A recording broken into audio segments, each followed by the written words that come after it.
J'interviens 20 secondes dans votre vidéo juste pour vous apprendre une technique ridiculement facile pour voir des centaines d'autres vidéos d'informations alternatives et de qualité comme celle que vous regardez maintenant. Vous vous en doutez, une vidéo c'est comme un paquet de cigarettes, comme un café, comme une série, ça a un coût. Tous les jours, nous essayons de vous fournir l'information que vous recherchez, mais nous ne pouvons pas y arriver sans vous. Alors l'astuce ultime pour réussir à voir ces vidéos, pour nous aider à en produire d'autres, c'est de vous engager avec nous. Alors si vous avez aimé cette émission, aidez-nous à en produire d'autres et faites un don. Indépendance totale. 7h, 10h sur Radio Courtoisie, ligne droite, Corentin Périni. Alors au lendemain d'une des plus belles claques politiques de la Ve République, vous ne nous avez pas déçus. Une fois de plus, vous nous avez décrypté le discours de certains médias, Louis Rigotière. Et oui, Liselotte, j'ai encore passé ma semaine à regarder les chaînes info qui tentent tant bien que mal de nous informer sans propager de temps à autre une certaine idéologie politiquement correcte. Une chaîne retient cependant mon attention plus que les autres, surtout en ce moment, c'est LCI. Et la semaine dernière, une chronique de Routel Krief avait légitimement fait parler car elle répondait à un tweet très virulent, voire insultant de Jean-Luc Mélenchon, qui pointait à demi-mot sa supposée islamophobie. Alors évidemment, toute la caste médiatique et politique s'est levée pour dénoncer une accusation honteuse et surtout dangereuse. En revanche, ce qui m'a particulièrement énervé, c'est cette manie qu'ont les journalistes à se défendre mutuellement dès lors qu'un des leurs est attaqué ou critiqué, au point qu'il devient presque risqué d'émettre un avis contraire à la doxa, sous peine d'être montré du doigt par l'ensemble de la corporation. Non, Routel Krief est critiquée car elle est critiquable, comme beaucoup d'autres d'ailleurs, mais elle particulièrement. Il faut tout de même se rappeler qu'elle a osé placer le sénateur Stéphane Ravier à l'autre bout d'un plateau de télé, c'est-à-dire à plus de 10 mètres des autres invités, juste parce qu'il n'était pas vacciné, ce qui donne une séquence assez lunaire. Stéphane Ravier, vous vous êtes senti visé par Emmanuel Macron ? Ah ben écoutez, de toute évidence, et la place que vous m'avez accordée ce soir le démontre.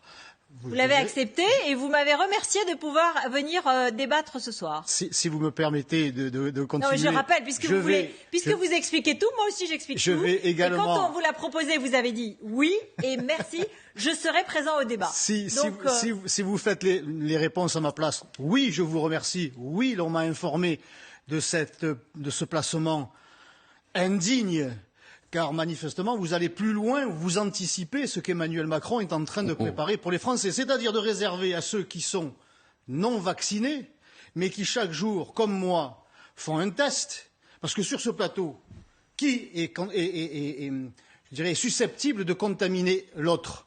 Pas moi. Moi, je ne suis pas vacciné, mais j'ai fait un test aujourd'hui, je suis négatif. Ça, je ne le sais pas. Ça, je ne le sais pas. Vous êtes, il faut me croire sur parole.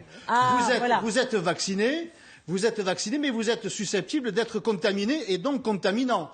Donc ce soir, sur ce plateau, qui sont un danger pour l'autre, c'est vous qui l'êtes pour moi, et pas moi pour vous. Et pourtant, c'est moi qui suis dans la légalité, qui use de mon bon droit, que l'on traite comme un pestiféré, et Emmanuel Macron s'apprête à traiter des millions de Français de cette manière-là, en sous-citoyens, en les avertissant. Vous savez, si vous considérez que vous êtes un sous-citoyen et que vos arguments ne sont pas recevables, il fallait pas venir, hein? Non, mais je ne me plains pas de ma présence ici. Ah, d'accord. Je tiens à la mettre en évidence. Il y a au moins 10 mètres qui nous séparent. J'aurais très bien pu être à côté de monsieur, la distance est respectée avec un masque, mais vous avez anticipé manifestement ce que souhaite Emmanuel Macron, ou vous l'avez trop bien compris en traitant les non-vaccinés comme des pestiférés. Et Emmanuel Macron, vous voyez, je me crois obligé de hurler alors que vous finalement... Mais alors que pour les spectateurs, donc Emmanuel Macron a eu cette sincérité d'insulter davantage qu'il ne l'a fait depuis 4 ans, parce que lorsqu'il dit qu'il veut emmerder les Français, je tiens à lui faire savoir qu'il les emmerde depuis 4 ans. Les non-vaccinés. Cela fait 4 ans qu'il nous emmerde. Alors il n'y a pas qu'avec les non-vaccinés que Routel Krief se montrait méprisante. Il y a également certains syndicalistes qui ont pu subir l'intolérance de la journaliste, surtout pendant la crise des Gilets jaunes. Ça va finir que oui, Macron va dégager, il va falloir qu'il vire cette Assemblée nationale. Qui ne respecte même pas, Nicolas il ne Bétou. respecte même pas ses élus. Merci Xavier Mathieu, on voit bien que vous êtes comédien aujourd'hui. Nicolas Bétou. Attendez, quel rapport? Parce que vous avez beaucoup de passion, et vous avez beaucoup de passion, et beaucoup d'éloquence, et beaucoup de talent. Et beaucoup de talent dans la communication. Ça fait 10 ans que je fais des débats télé, Quel rapport avec le comédien? Au-delà du comédien, on voit plutôt qu'il a vraiment été concerné par la question. Madame Écrière, vous ne me prendrez pas de haut. Vous ne me prendrez pas de haut. S'il vous plaît. Mais non. Vous ne me prendrez pas de haut. Vous l'avez fait pendant 2 heures avec les gens qui étaient en face de vous. Oui, ouais, sans arrêt. Le mépris de classe, il a été des 2 côtés des ministres et du vôtre en même temps. D'accord? Monsieur Mathieu. Monsieur Mathieu, je crois que là, m'en fous. mais vous savez... Je m'en fous. Mais oui. Vous m'avez invité. Vous m'avez invité, je suis venu pour dire ce que j'ai envie de dire. On a entendu. On peut répondre. Moi, les gens qui étaient en face de vous tout à l'heure, alors, monsieur Mathieu, je vais vous répondre, s'il vous plaît. C'était les miens. Et de les 8, je suis le seul à connaître ce que ces gens vivent. Je suis le seul à vivre ce que ces gens vivent. Je suis le seul à avoir vécu ce que ces gens vivent. Monsieur Mathieu, s'il vous plaît. Monsieur Mathieu, on a décidé que tout le monde parlait. On fait un tour de table. On se respecte autour de la table. Et je n'ai aucun mépris de classe pour personne. Et je ne pense pas. Si vous parlez avec ces gilets jaunes... En me disant, on voit que vous êtes comédien, ça veut dire quoi? C'est quoi ce mépris? Non, vous êtes méprisable. Non. Vous êtes méprisante. Vous êtes méprisante envers moi. Bon, c'est assez éloquent, mais enfin, à part le cas particulier donc de Ruth Elkrif, je crois que vous avez relevé quelques séquences surprenantes sur LCI et donc le rapport de la chaîne à l'Ukraine. Et oui, je vous parle très régulièrement du virage progressif de la ligne éditoriale de la chaîne LCI sur le conflit en Ukraine.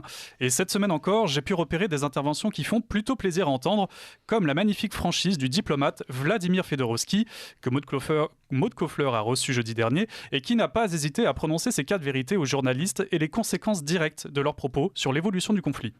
Les Ukrainiens reprochent aujourd'hui les Occidentaux ça.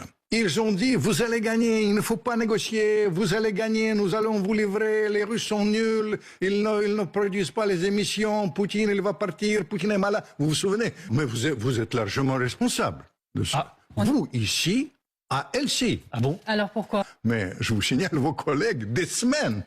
Poutine, il est malade, il va mourir, etc., etc. Ça ne correspondait à rien. Quand vous avez dit que les Ukrainiens sont en train de gagner la guerre, j'ai dit il ne faut pas vendre la peau de l'ours avant de le tuer. Il n'a pas encore gagné la guerre, c'est pas vrai. Et puis, on a pu entendre l'éditorialiste Renaud Pila, très fervent défenseur de l'Ukraine et de Zelensky, reconnaître avec surprise le revirement total des États-Unis qui n'ont pas voté une aide de plus de 60 milliards. Rien que ça. J'invite d'ailleurs nos auditeurs et abonnés à revisionner sur notre chaîne YouTube l'entretien de Vladimir Fedorovski sur cette question très sensible. Donc il y a le Sénat et la Chambre des représentants. Et déjà au Sénat, à la Chambre des représentants, les Républicains ont la majorité. Donc c'était chaud. En revanche, on pensait qu'au Sénat, ça allait passer. Et même au Sénat, à 1 ou 2 voix près, eh bien, la partie trumpiste des Républicains a été plus forte et donc a dit niet à une enveloppe de 61 milliards de dollars pour l'Ukraine, plus l'aide à Israël. Alors après ce triste constat, les journalistes LCI sont bien obligés de reconnaître qu'ils se sont trompés, mais rares sont ceux qui osent le faire en direct. Heureusement pour nous, le présentateur Éric Brunet n'a pas hésité à pointer les multiples erreurs des différents commentateurs et éditorialistes, tout en déplorant le rôle encore crucial de Poutine sur la scène internationale. Je pense, excusez-moi d'être un peu dans l'outrance, mais il faut se souvenir de ce que nous disions, de ce que nous pensions, et soyons tous honnêtes d'ailleurs, tous honnêtes, ce que nous pensions, ce que nous disions à nos téléspectatrices et téléspectateurs il y a 6 mois. Nous étions convaincus que ce Poutine était ostracisé, on pensait qu'il allait être victime d'un coup d'État probablement interne, en tout cas, bon, je parle même pas de sa maladie, ça c'est pas le sujet, on pensait que ça serait très difficile qu'il obtienne le moindre... On disait même les Chinois détestent la guerre, ils aiment le commerce, il n'est pas question pour les Chinois de normaliser leurs relations avec un Poutine qui agite la menace nucléaire tous les jours. Et là, Poutine se promène dans le monde entier. Pire, il va en Arabie Saoudite, un des soutiens au Moyen-Orient, le grand soutien des Américains au Moyen-Orient. L'ancien grand soutien, il y a quand même longtemps que c'est terminé l'affaire. Non mais alors là, mais quel chemin! Il va aux Émirats Arabes Unis, etc. Il va être reçu officiellement. Il voyage. Enfin, c'est complètement dingue, Didier. C'est complètement dingue. Oui, si on veut. Oui. Alors, en écoutant tout ça, on se dit quand même que l'on aurait mieux fait d'écouter des personnes plus compétentes sur des chaînes moins fanatisées dès le début de la guerre. Cela nous aurait sans doute permis d'économiser quelques milliards, mais bon. Prenez le journaliste Vincent Hervouette, qui, sur ces questions, a très souvent pointé juste lorsqu'il le fallait. Parce que c'est un pays abominablement corrompu. Ah oui. Abominablement corrompu. Monsieur Zelensky s'est fait élire en étant le champion de la lutte contre la corruption. en réalité, les Panama Papers nous ont révélé qu'il était d'accointance avec les oligarques pour des montages complètement véreux dans des paradis tropicaux pour mettre sa fortune à l'abri. Ça n'a jamais été réglé. Donc, ce que je veux dire, c'est que les petits contribuables français, le contribuable pauvre en France, va entretenir le corrompu ukrainien riche. Et ça me pose peut-être un petit problème. Alors, en conclusion de toutes ces contradictions et ces retournements de veste, je dirais qu'il est primordial d'avoir de la mémoire. Et si vous n'en avez pas, Internet vous donne accès à des archives qui vous permettent ensuite d'avoir une idée plus précise du discours politico-médiatique. Et ce n'est qu'après que vous pourrez vous faire un avis et pointer certaines incohérences. C'est pour cela que, comme Routel Krief, il est de notre devoir de critiquer les journalistes. Écoutez, en tout cas, Louis Rigaudière, on peut aussi compter sur vous pour nous révéler ces archives et critiquer les journalistes. Oui, il y en a beaucoup. Il y en a beaucoup surtout qui remontent sur les réseaux sociaux. Et c'est vrai que voilà, il y en a beaucoup qui se consacrent uniquement à ça. Vous en faites partie. Vous êtes notre spécialiste sur Ligne Droite. Moi, je mets de côté tout simplement. Mais c'est vrai qu'il y a des comptes Twitter assez précieux là-dessus. Et mais après, il y a des archives qu'on ne peut pas appeler archives parce que c'est tout récent. Ça date à peine de quelques jours et forcément quand on voit l'évolution du conflit, il y a certains journalistes qui commencent un petit peu à avoir des analyses un peu plus affinées. Mais les archives aussi existent toujours et c'est toujours intéressant de les mettre en rapport les unes avec les autres.